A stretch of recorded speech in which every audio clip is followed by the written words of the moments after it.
So welcome today. Thank you for joining us. We're excited to have you here for this afternoon's program. I'm Jamie Seward, Associate Director of Affinity Engagement Programs with the Office of Alumni Relations. Before we proceed, I'd like to acknowledge our co-sponsors, the Center for Social Concern, the SNF Agora Institute, and the Arts, Entertainment, Media, and Entrepreneurship Affinity.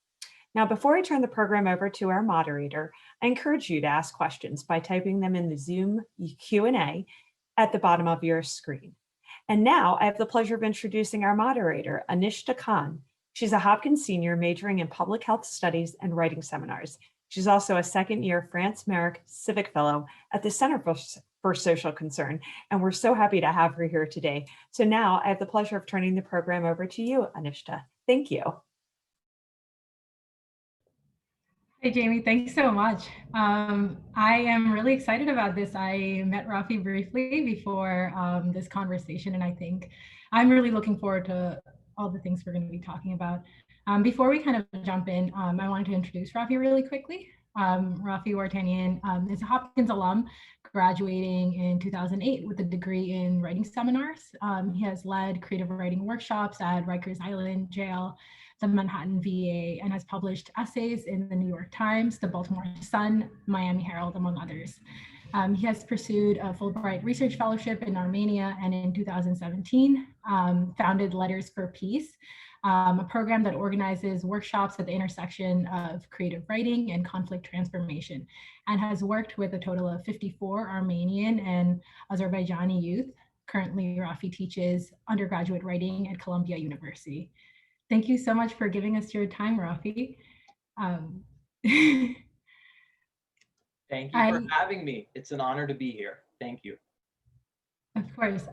So I kind of just want to jump straight in to the issue at hand.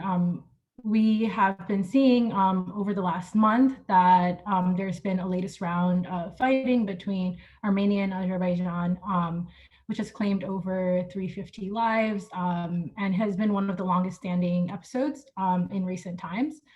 But this conflict has been ongoing for so long. It's been going on since early 20th century. So before we start talking about Letters for Peace, I think it'd be helpful for me, the audience, to kind of get a synopsis of the crisis at hand. Great. Thank you, Anishta. Thank you, Jamie.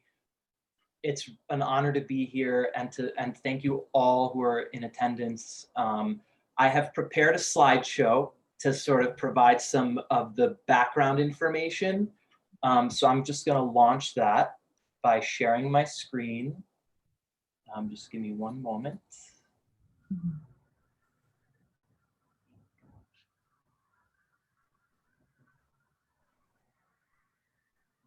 Okay, can you see the screen here with the slideshow? Okay, so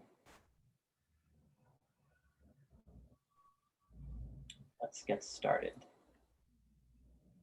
So first, just acknowledgements. Thank you to Johns Hopkins, to the SNF Agora Institute, Homewood Student Affairs Center for Social Concern, Arts, Entertainment, Media, and Entrepreneurship Affinity, as well as our Letters for Peace partners, Projects for Peace, Peace Building Through Capacity Enhancement and Civic Engagement, which is a European Union initiative, as well as International House New York, and then on the ground, Imagine Center for Conflict Transformation, Impact Hub Yerevan, AGBU Armenia, and the American University of Armenia Center for Creative Writing. So the objective is hopefully in 10 minutes, and I'm gonna set, I have like a tomato timer, Pomodoro timer, I'm gonna set it so that I can try to stay on time here. Provide introductory background information on the complex history underpinning tensions between Armenia and Azerbaijan. Such an introduction will hopefully convey the urgency for pursuing regional conflict transformation with Letters for Peace as one part of a broader coalition. The overview of this presentation is we're going to look at just some key terms, timelines, maps, progression of the current conflict, next steps, and that will segue us into the conversation.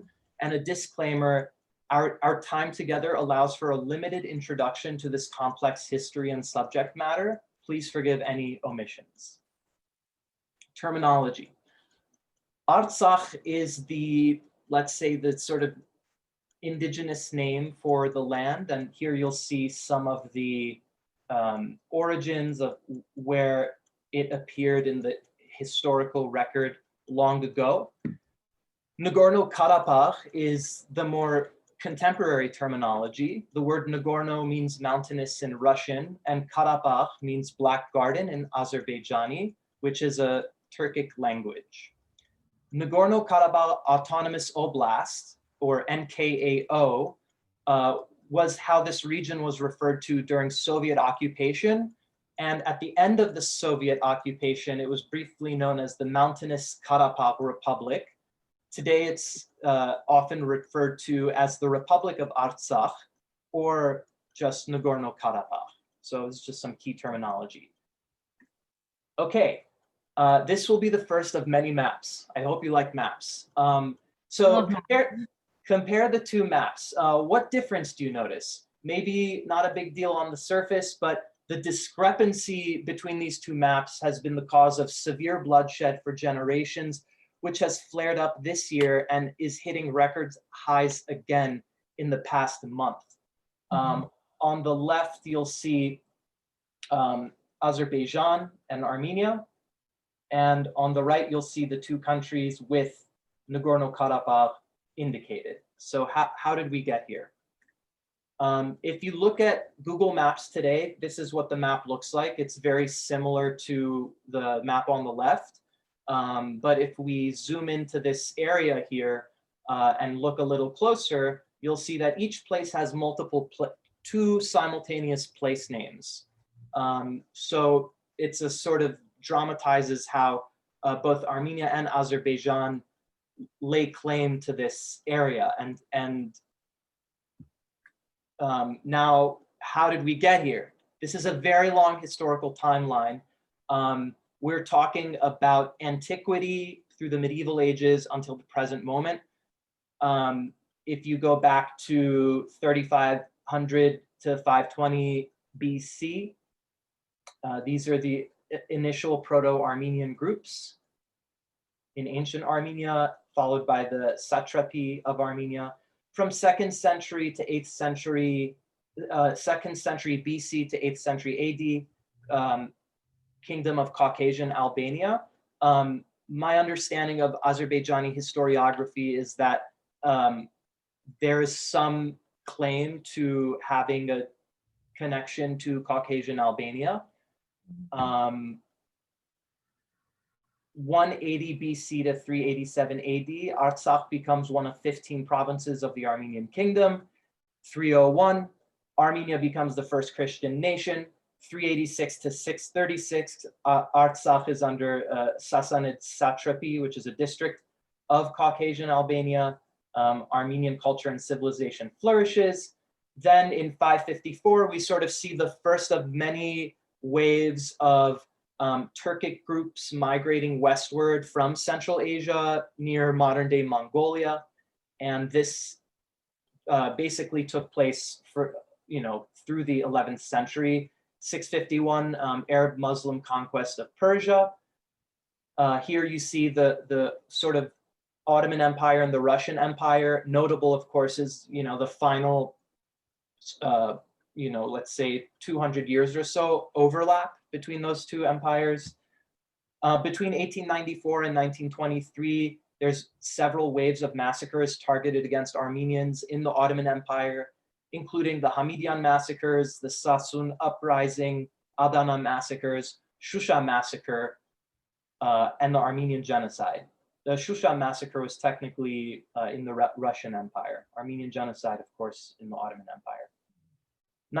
Okay, so now we get to the period where the Ottoman Empire and Russian Empire are collapsing and we're transitioning to the Soviet Union. So there's a series of short-lived republics, either in the region. So in 1917, it's a Transcaucasian Committee.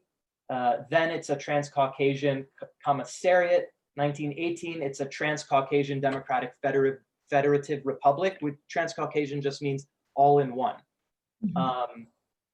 July 24th, 1918, Armenians of Nagorno-Karabakh declare independence. They elect a national council and government. 1918 and 1920 are the first republics of Armenia and Azerbaijan. 1920 to 22 are the first Soviet socialist republics of Armenia and Azerbaijan. 22 to 36, a Transcaucasian SSR. Then from, of course, the USSR is from 1922 to 1991. And in 1923, the USSR established Nagorno-Karabakh as an Armenian majority autonomous oblast, which is a district within Azerbaijan SSR, and it gives Nakhichevan to Azerbaijan SSR. So that's a lot of history. Let's just quickly go through the maps of antiquity and then get to the present moment. This shows the Proto-Armenian groups Urartuan Kingdom in the region. You know, if you overlay it with the current map, like today we're talking about this region. This is the Armenian Empire in the 95 BC, and then it was a district in the Roman Empire, 117 AD. This is 4th century on the left, and the right, there was a greater Armenian kingdom, and then the Persian Empire took it. So you see we're at the crossroads of empires, right? That's what the historic timeline makes apparent. That's the big takeaway. We have indigeneity, we have the crossroads of empires. This is the Kingdom of Albania. The historiography is a bit dubious about how strong of a lineage there is from this group to current day Azerbaijan, juxtaposed against the Turkic migrations that I was referring to earlier. This was the first major Turkic migration I was mentioning. And in Islam is founded in the 7th century, and it comes to the region. We have Age of the Caliphs, Muhammad, Rashidun, Umayyad. So again, crossroads of empires. More, this is showing more waves of Turkic or migration westward and the empires that were built, including the Seljuk Empire. This brings us into the Middle Ages. Here's the Armenian feudal kingdoms of the Middle Ages in the region. Armenian Kingdom of Cilicia, again, Middle Age Armenian Kingdom. And this shows distribution of Armenians in the region over time. You can see the legend on the bottom of the map demonstrates the sort of historical distribution. This is where the Ottoman Empire and the Russian Empire lines kind of met the borders. So you'll see to the west, you know, this is where many Armenians were living, including my family. And then to the east, this is where current modern day Armenia is, including Nagorno-Karabakh. This just shows you the Ottoman Empire at its peak. And this shows you after the Ottoman Empire collapsed and before the Soviet Union, there was a short-lived Armenian Republic. And you can see even then, Nagorno-Karabakh was still disputed with Azerbaijan, mostly under Armenian control. This map shows the Armenian genocide, where Armenians were dispersed. There was 1.5 to 2.5 million Armenians on this indigenous land before the genocide. After today, there's something like 70,000 who remain in Istanbul predominantly, but then also many hidden Armenians who may not know or may not admit to their Armenian ancestry. You'll see that many lines are pointing eastward, going into modern day Armenia. Western Russian Empire. So this is this was the sort of other side of the Ottoman Empire. This is under Soviet control. So you'll see that Here's Armenia SSR, Azerbaijan SSR, and you'll see that there's several autonomous districts. If you see where it says AO, like up here, there's an autonomous oblast, and over here, Ossetia autonomous oblast. So even at that time, it had a distinctive status. Now, Nakhichevan over here was given to Azerbaijan SSR, and we'll say more about that momentarily. Again, this map just shows the two SSRs, and you can see the Nagorno NKAO on both maps. You'll see that, and this shows by the end of the Soviet Union. On the right, you see from 1926 to 1989. Blue is the Armenian inhabitants of the region, and red is the Azeri inhabitants. And the map on the left shows ethnic composition in the oblast in 1989, when the Soviet Union was collapsing. Okay, more timeline. Basically, what this timeline shows is how, basically in 1921, the Caucasian Bureau of the Communist Party convened a plenary session, resulting in Nagorno-Karabakh, Nakhichevan, and Zangezur remaining part of Armenia SSR. That was on July 4th. Very next day, Stalin decrees that Nagorno-Karabakh gets placed under the administration of Azerbaijan SSR as an autonomous region. Nakhichevan is placed under the full administration of Azerbaijan SSR. And during the Soviet Union, that population went from 50% Armenian to 0% Armenian. Zangezur is placed under full administration of Armenia SSR. Between 1926 and 1976, Azerbaijan SSR creates 17 new Azerbaijani villages and liquidated 85 Armenian settlements.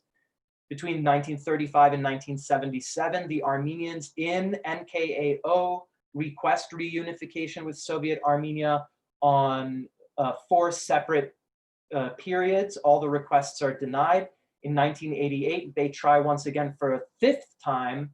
The backdrop at this point is the Soviet reform, period of glasnost and perestroika. 1991, Azerbaijan SSR occupies more than half of NKAO, driving out inhabitants of 24 Armenian villages. So in 1991 is a critical year. A lot of big things happen. August 23rd, Armenia declares independence from USSR. August 30th, 7 days later, Azerbaijan declares independence from USSR. September 3, 4 days later, Mountainous Karabakh Republic declares independence from Azerbaijan. September 21st, Armenia confirms its independence. October 18, Azerbaijan follows suit. December 10th, Mountainous Karabakh Republic passes an independence referendum. December 28th, they hold parliamentary elections. This, of course, is now setting off the Nagorno-Karabakh War between Armenia and Azerbaijan from 1988 to 1994. 28,000 to 38,000 were killed. 1.5 to 2 million civilians on both sides were displaced.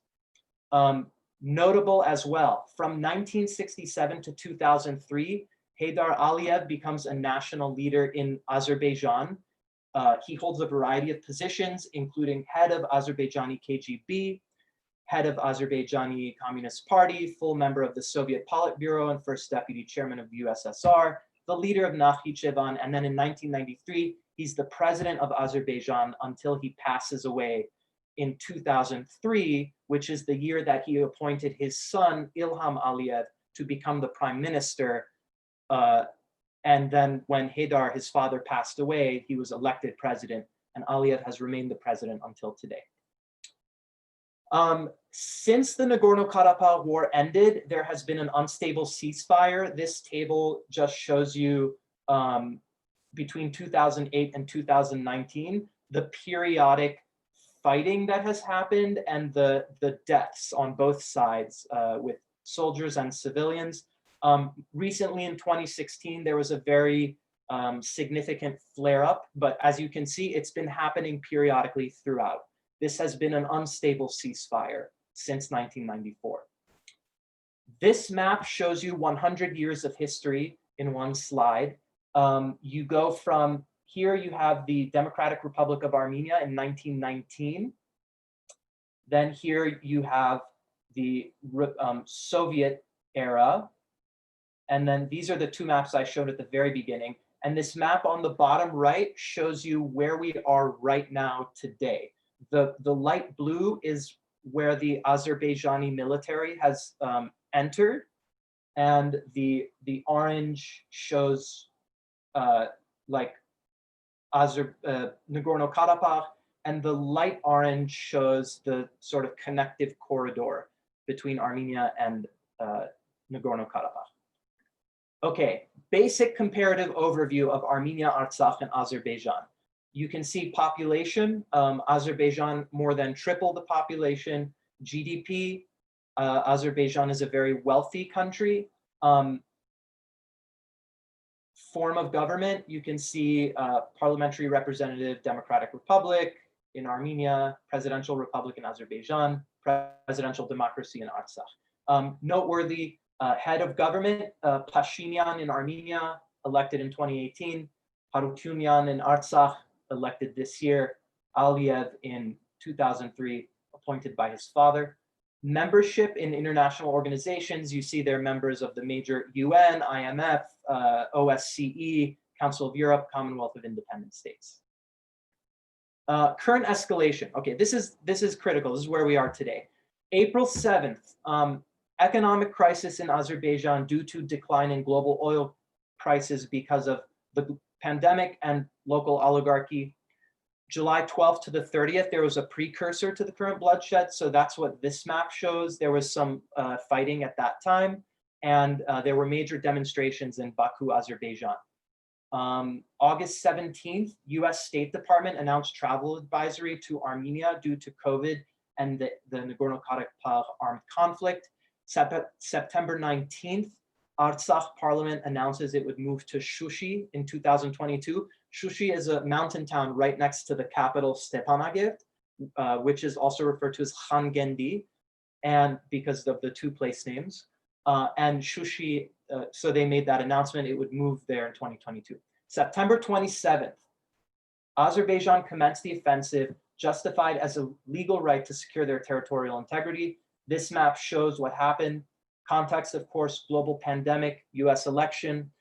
Military casualties as of yesterday, 6,674 in Azerbaijan, from Azerbaijan, 1,009 Armenia. Civilian casualties as of yesterday, 65 from Azerbaijan, 45 from Armenia. Ceasefires violated 3 times. Refugees, 90,000 Armenians have fled Artsakh and relocated to Armenia. That's out of about a population of, as I showed earlier, about 150,000. In both countries, COVID cases are surging, and we're in the context of a new warfare, cluster bombs, Smerch missiles, and drones. This just shows the military comparison. Azerbaijan is blue, Armenia is orange. It just shows you the military expenditure, number of soldiers, ground forces. The bottom line is that there's no equivalency. Azerbaijan has a strong strategic advantage. This shows the one of the major features of the current fighting, which are these Turkish drones that are being used to drop cluster bombs. And this shows the different parts of those drones that are being assembled by different Western companies. So there's been some movement to try to appeal to those companies to stop building these drones and sending the parts. The company is called Bayraktar there in Turkey, but then the parts are constructed in the West. Current escalation, foreign intervention. So supporting Azerbaijan, Turkey with drones and Syrian rebel mercenaries. Israel is sending bombs. Russia is sending weapons to both sides. Czech Republic, artillery pieces, and Qatar Airways halted flights from Los Angeles to Yerevan with humanitarian supplies. And Al Jazeera, which is based in Doha, has presented one-sided coverage as objective international news. We're in the era of misinformation, of course. Supporting Armenia, Iran, border security in southern Armenia. They have a regional rivalry with Turkey. And as I said earlier, Russia with border security in southern Armenia and weapons. Noteworthy absence, United States and United Nations peacekeeping. Where are you? Proxy wars, Turkey versus Russia on 3 frontiers, South Caucasus, Syria, and Libya. And you can think of it as Turkey, Azerbaijan, and Israel against Russia, Iran, and Armenia. So many layers to this conflict. Current escalation, I'm not going to read through this because we're short on time. This is just sort of shows some snapshots of who has said what in the month of October. Notably, Bashar al-Assad in Syria has been commenting on Erdogan's aggression. That should say something. So this shows just basically 33,000 people have lost their right to education in Nagorno-Karabakh. This is where we are today. You can see, this was the map I was showing earlier. This is a detail. The red in the bottom right over here, and this is showing areas confirmed to be captured by Azerbaijan. You'll also notice a piece up here.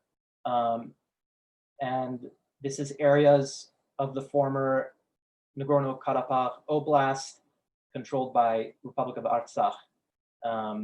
And this is the area surrounding the former NKAO controlled by Artsakh in order to facilitate this. Now, there's a lot of concern that of a sort of attempt for Azerbaijan to continue westward and connect with this piece of land. So Madrid Principles in 2009, there was OSCE is the main negotiating body. So they've been trying to sort of establish these 6 main guidelines and points.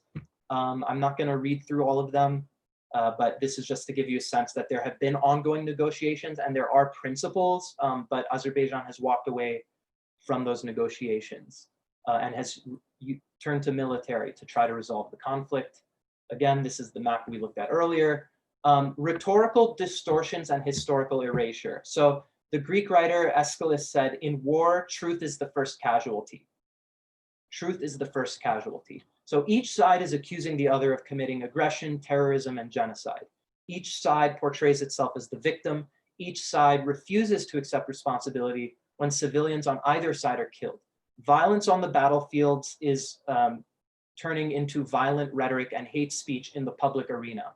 There's an uptick in anti-Armenian hate crimes in Istanbul, Turkey, where the Armenian genocide began, and elsewhere, Beirut, San Francisco. Dehumanization, both sides seem to cast the other as a people who can only appropriate but never generate culture. There are campaigns of misinformation, including denial of the Armenian genocide, which continues. The final step of a genocide is its denial. Therefore, the genocide is ongoing, and Turkey's close relationship with Azerbaijan has sparked fears of a new wave of Armenian massacres in the name of a neo-Ottoman expansion. And so that's what this map here is sort of indicating. The claim of neo-Ottoman or pan-Turkism sort of shows these Turkic countries are seeking a more fluid, contiguous connectivity here. And so why does this matter? Imagine codifying Holocaust denial. Azerbaijan exaggerates that a massacre perpetrated by Armenian forces against Azerbaijani civilians during the Nagorno-Karabakh War amounted to a genocide. That's what this shows. The Khojali genocide is what they claim.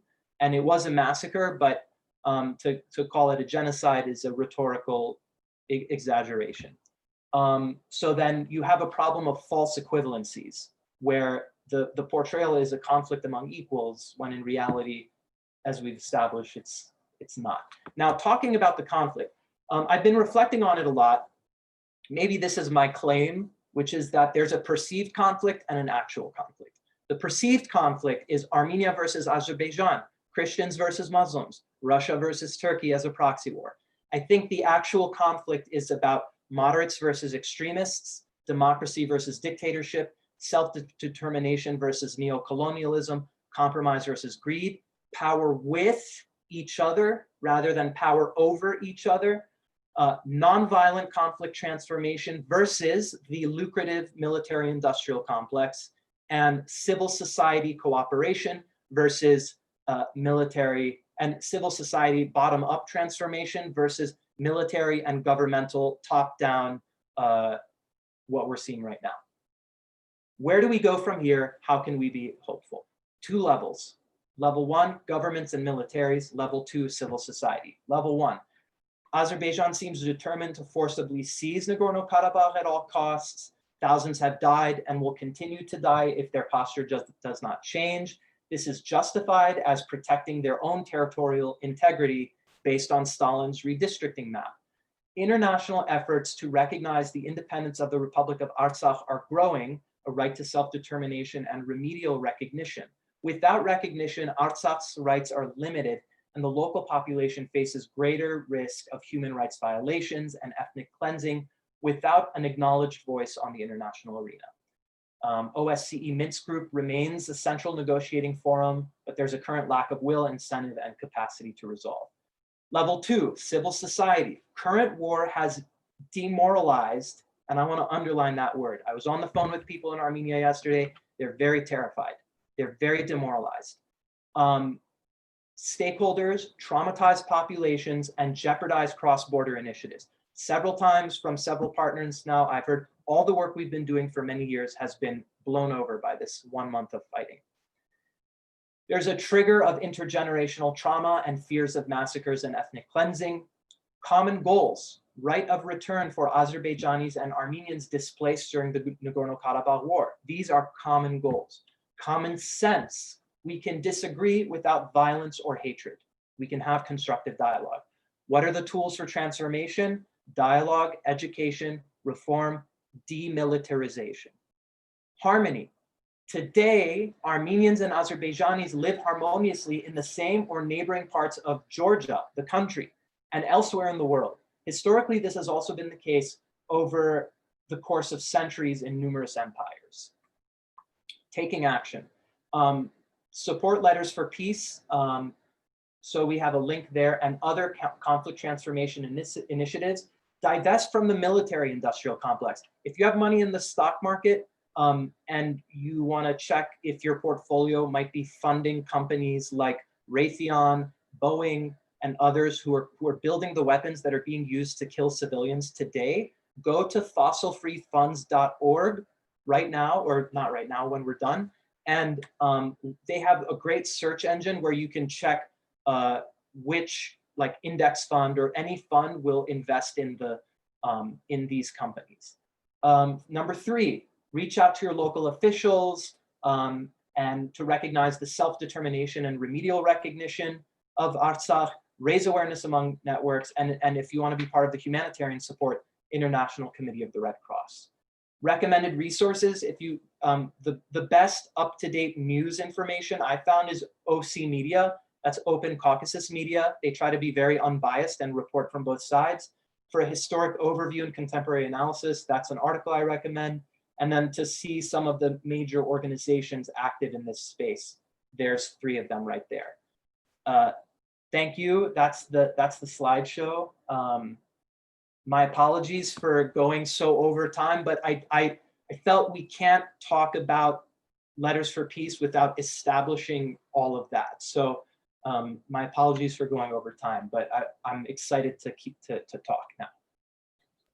No, Rafi, thank you so much. That was really comprehensive and very insightful, because oftentimes I think a lot of historical context goes missing, and even contemporary goes missing when there's so much happening in the world. So I personally appreciated kind of that overview. I think one of my takeaways from that was it's been years and years of conflict, of displacement, of identity erasure. And currently, like you were saying, so much of rhetoric of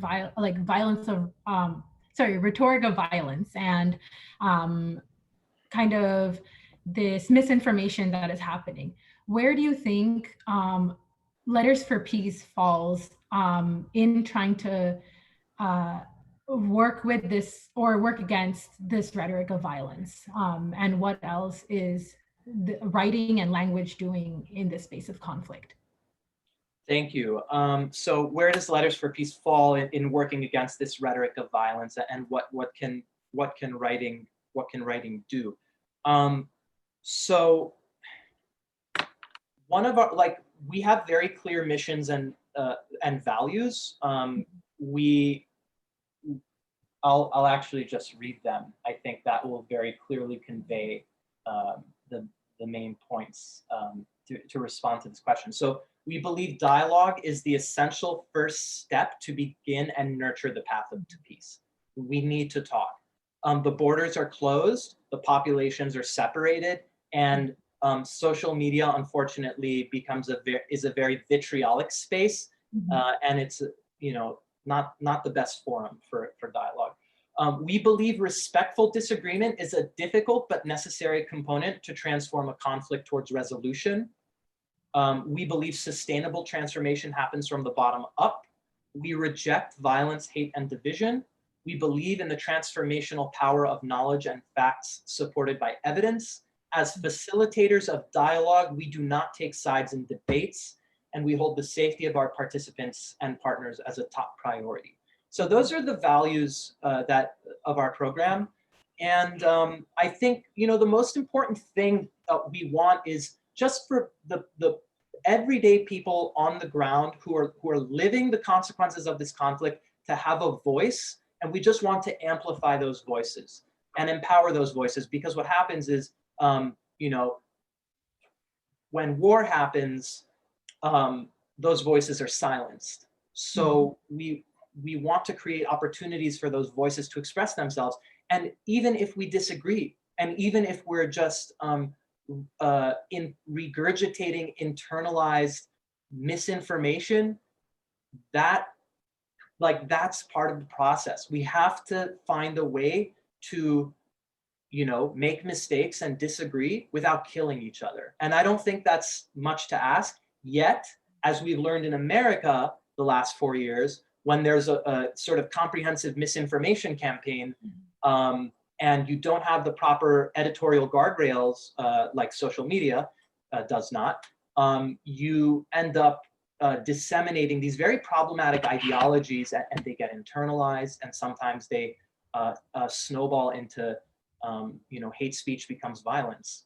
So we're just trying to have constructive dialogue and figure out ways where we can disagree without being disagreeable. And so writing is just a way to explore those ideas, understand why we believe what we believe, and also not just as writers, but as readers, to see what the other side has to say and figure out how we can put the pieces together. And I know that Letters for Peace workshops with youth, especially as a target population. Why was that decision made, and what is it about youth and writing that is very at the core of the work that LFP does? Thank you. So yeah, we're focused with youth. We've worked mostly with youth between ages of 16 and 32. And it was a place for us to begin. We had to choose a starting point. I mean, what we're doing is very much meant to be applicable to the entire society, and it's certainly not exclusive to the conflict between Armenians and Azerbaijanis, because we see similar dynamics playing out in Cyprus, North Cyprus, South Cyprus, on the Korean Peninsula, Israel, Palestine. This is not unique to the region, but we had to start in one region with one population. So of course, youth makes for a great starting point, because youth tend to be more open-minded and curious and hungry for knowledge. Not to say that elders are not; they most certainly are, and we need to have those conversations and programs as well. One thing is really interesting working with youth is so many of them have lost someone in the fighting, or have themselves served in the army. So as we think about possible future workshops, I think former soldiers is one area to focus. And by the way, the people fighting today, they're not just young people. There's many older elders who are going out and fighting. People who fought in the Nagorno-Karabakh war are now back on the front lines. So there's a lot of work to do. And but yeah, youth, of course, they're the leaders of tomorrow. So we want to work with them, and we want to understand what do they believe, and why do they believe what they believe. We are not trying to we're trying to foster constructive dialogue. We are not trying to import our superior Western values into this part of the world. We are going to listen and understand and try to foster something constructive, because it already has existed historically, it exists today, but it's being silenced by the fighting. So that's the reason for youth. I really appreciate how you mentioned at the end about it's not about importing Western kind of philosophies of such. It's rather kind of working in the space, in the region, in that regional context. You had mentioned briefly about conflict transformation. And I think that's one of the core ideas of conflict transformation is it is not some outside kind of work or kind of knowledge coming in. It's rather just like of the people in the space. Could you speak a little bit about conflict transformation as a key part of the activities that Letters for Peace does, and how this is different or kind of works in conjunction to peace building and community building? Thank you. So what I'm hearing you ask is around this idea of conflict transformation, what is like key parts of the activities, and how does it connect with peace building and community building. So I wasn't aware of this concept of conflict transformation when I was initially getting started. I just thought of it as peace building. I mean, these terms are very similar, and it's sort of a very subtle rhetorical discrepancy. But I think the principle is that peace, like peace building and conflict transformation, I think they both imply a process rather than a product.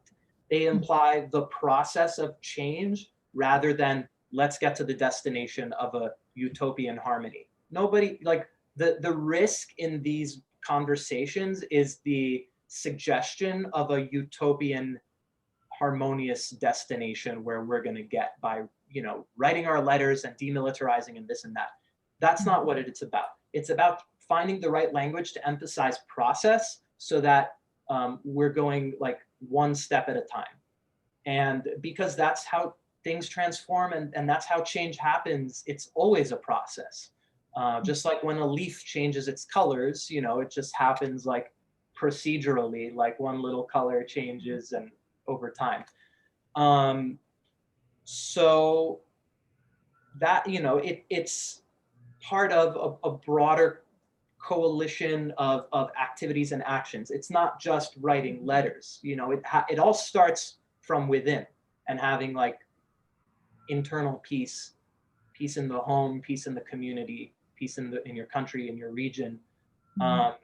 So all parts of society have a part to play in this. And it's really interesting, even if you think about the way like when a military, sometimes they'll pick up a prisoner of war on their side of the border, and they will treat them at their hospital.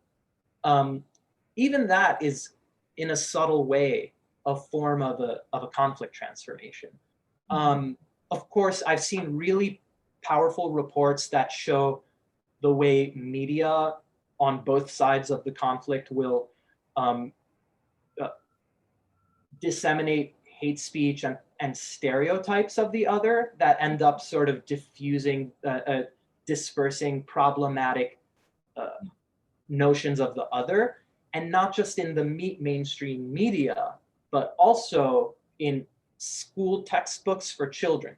How the way that conflicts are presented, and how there's these subtle militarized representations and villainization of the other on both sides. And when you're in this very militarized context, how do you can't blame that response. It's not that the response is the wrong response. It's more indicative of the absence of an alternative approach.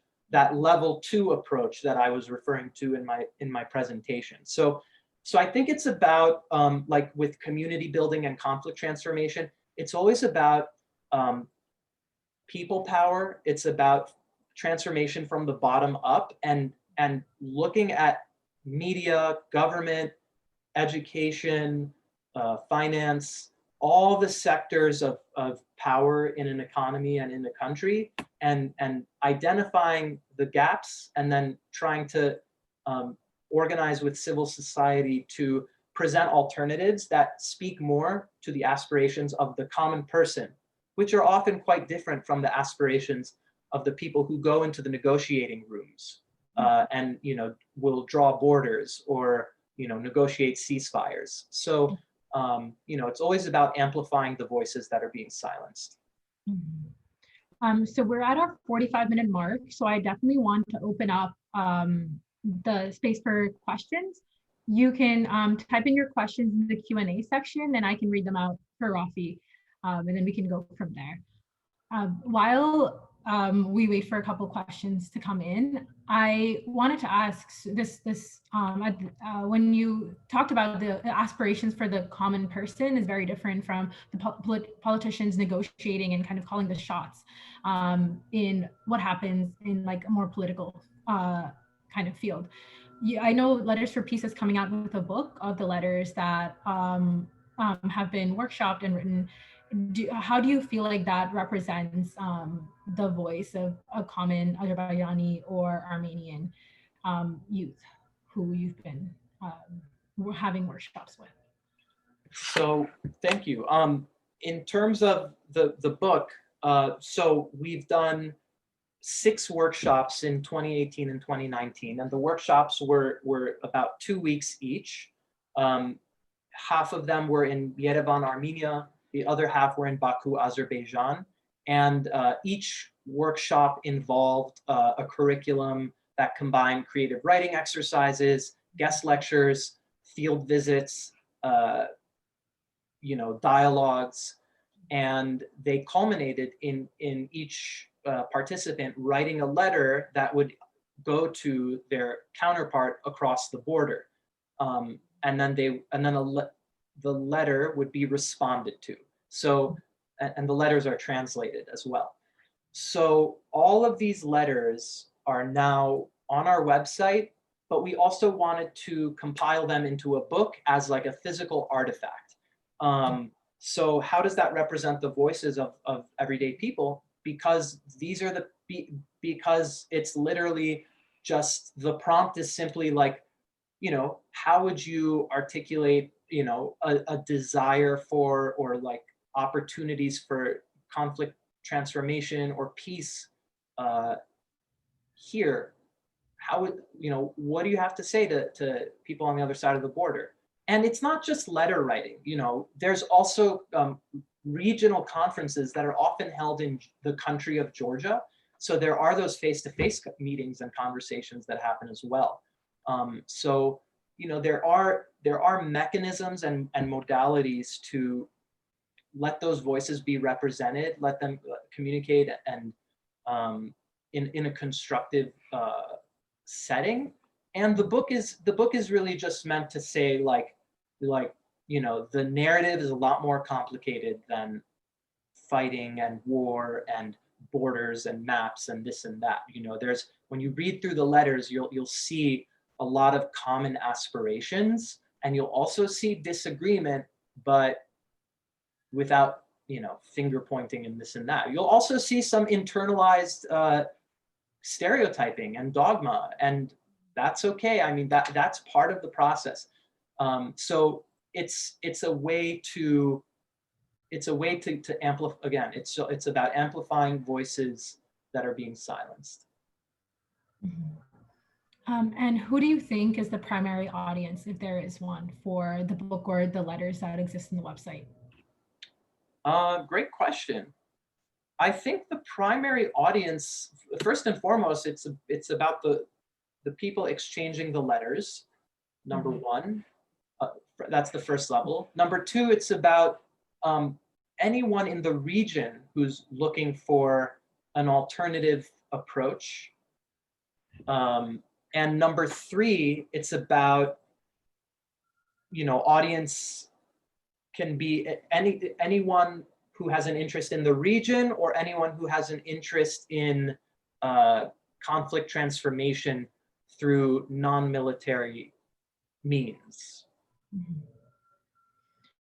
And we're still waiting for questions from the audience, but kind of during that time, I mean, I'm very interested in this aspect of conflict transformation through writing, because writing is something that is so intimate and personal, and I think individual in a way that a lot of just like news or campaigns might not be.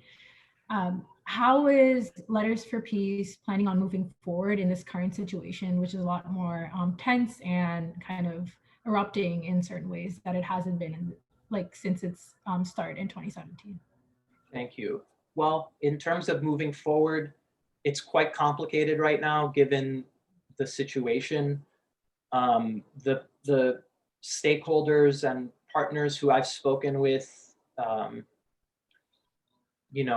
on the Armenian side, those with whom I've spoken they're very concerned for their safety right now. That they are expecting the worst. It's pretty difficult to speak with them because because they are so concerned for their own safety and well-being.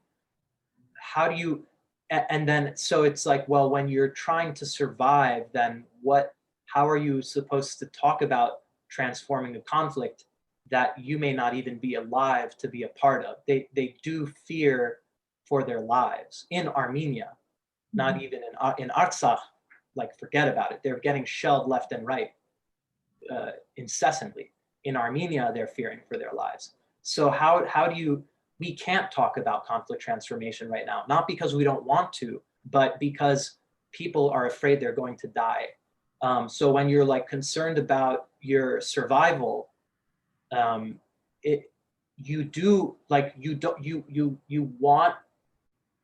first of all, you need to express that. Others need to know. Then what follows is that, okay, the fighting needs to stop so that we can survive. Okay, after the fighting stops, what happens? That's where we can start getting back into the work. Now, those have been from the Armenian side. My one partner in Azerbaijan, who I've communicated with, it's different. I think for him, my takeaway is it's more about I think there's a greater sense of safety in Azerbaijan, just based on what I laid out with the sort of the advantages that Azerbaijan has monetarily, militarily, on population, GDP. So I think there's less of a existential regional threat, but I think what is unclear is the authentic expression of an existential domestic threat, because in the country, if you do openly advocate for peace, you can be called in for questioning, and which has happened. And you have to be very careful. There's a very limited to no political opposition in Azerbaijan. And our partners who we've worked with there have asked that we omit their last names or use pseudonyms so that they're not putting themselves in any kind of a risk, because it is so militarized and so sort of oppressive. Now, so it's a little complicated when you communicate, because you don't know, am I hearing what you really believe, or am I hearing are you sort of self-censoring in this highly surveilled context? Kind of like Syria with the Mukhabarat secret police, who, a lot of people in Syria self-censor. So, moving forward, I think we hope that there's a ceasefire ASAP, and then it's about, okay, like, how do we organize more workshops? How do we convene the people we've worked with already into some kind of regional conference? How do we organize more workshops? And then that's in the short term. And then going forward, how do we just keep the momentum going programmatically? How do we find more sustainable models to keep this workshop and program, active. We have a couple questions from the audience. So I'll start with a question from Catherine. And we're also kind of close to time. So we will take the 3 questions we have for now. A question from Catherine is, how can other groups learn lessons from your work with Letters for Peace and apply them to their own local conflict? Should we read through all 3 questions and go through them at once, or should we go one by one? Yeah, we could read through them, and if there's overlap, then yeah, that's a great idea. There's a question from Asan. How do the politicians take the communications from these letters to beyond the borders? And I think maybe elevating like the context of maybe this question means that elevating the context of these letters to a more political reform or such. And then last question is from Kate. Is there a language or a dialect barrier to navigate? Also, outside of the militarized mainstream media, can you see fictional storytelling playing any positive role in this conflict? Great. These are all great questions. So from Catherine, I'm hearing how can other groups transfer, how can we transfer this model to other group settings? Asan, I'm hearing how can these letters elevate towards a more be elevated to a more political level and institutionalizing some kind of reform, like how can the letters operate in that context? And from Kate, I'm hearing about language and dialect barrier, and also how can fictional storytelling be part of the solution. So many great questions. Well, Kate, to start, like fictional storytelling, there's a book called Ali and Nino, which is one example. I mean, this has been happening for a very long time. It exists. I'm not an expert on it, but there is a lot of storytelling. And it's not just Armenia, Azerbaijan, it's also Armenia, Turkey.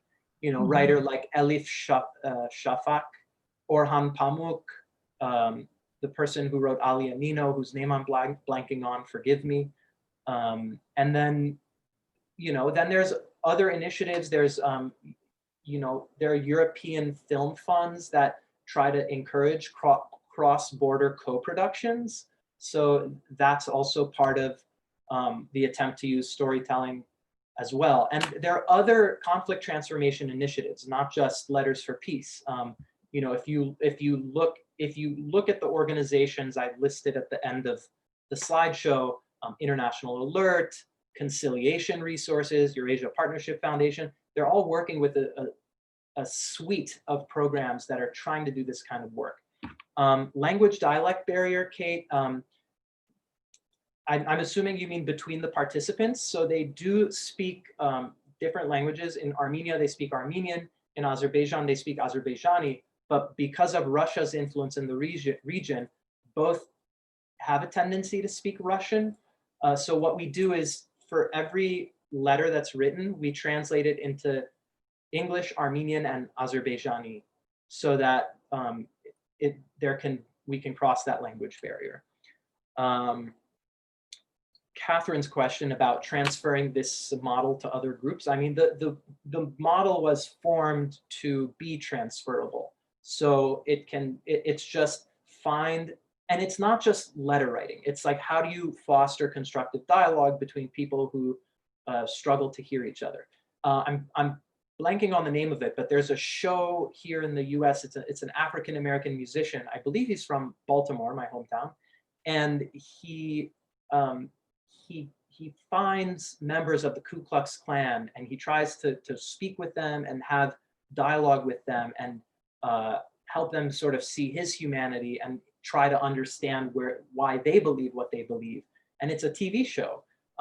So I think that's like an example of how this kind of model of disagreeing without like fostering constructive dialogue, even if there's disagreement, how that model can be transferred into a different context. And it's something we certainly need in this country, because I think most of what we hear about is the rancor and the conflict and the disagreement and the name calling. So yeah, whether it's in the US or different parts of the world, you know, India, Pakistan, North Cyprus, South Cyprus, Korean Peninsula. I mean, it's everywhere. Whether it's regional or domestic. And then Asan, in terms of getting these letters elevated, you know, we're working on that. You know, Armenia is a small country. Azerbaijan's a bit bigger, but still relatively small. So, you know, the books we're printing, we're trying to give them to public officials so that hopefully they can read that and be aware. I mean, they're already aware that these things exist, but you know, we're just trying to put our heads down and keep the movement growing. I think, but that is an important piece of the puzzle, is just sharing about the work. And we're just about at time, but there is a really good question from Isabel. So we will take that question, and Jamie, I think we can wrap it up after. So the question from Isabel is, I'm guessing the process of writing is very cathartic for the writer. What have you heard about it? Yeah, well, I think great writing is definitely cathartic. Writing is a way to make meaning. Writing is a way to discover an idea. For anyone who likes to write, you know that when you sit down to write, you don't always know what you're going to write. You just discover as you go along, and as you revise, your ideas might change. So having that form is really indeed cathartic, and so yeah, the writers have, you see it in the writing itself, you know. I think for some, and this is natural, you know, for some, I think they really invest themselves in their letters, and they really share very powerful reflections from their lives. I'm thinking about one writer who, he served in the army. He was like in the military band, and he wrote about you know, having to listen to a mother cry while he was playing at the funeral for his fellow soldier. Another writer wrote about how her cousin, who she grew up with, was sent to fight in 2016, and he never came back, and what that meant for her.